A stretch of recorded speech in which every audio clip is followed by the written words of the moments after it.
อยบ่สนดอกนามีกินมีมวลเป็นเรื่องของธรร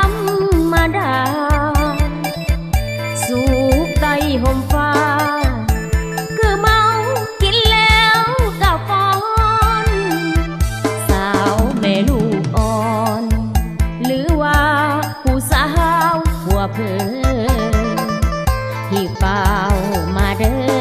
นมายาวมาเต้นมามวนอย่าคิดอย่างไรเดี๋ยวตายแล้วบ่ได้ฟอนอย่าไปอ่อ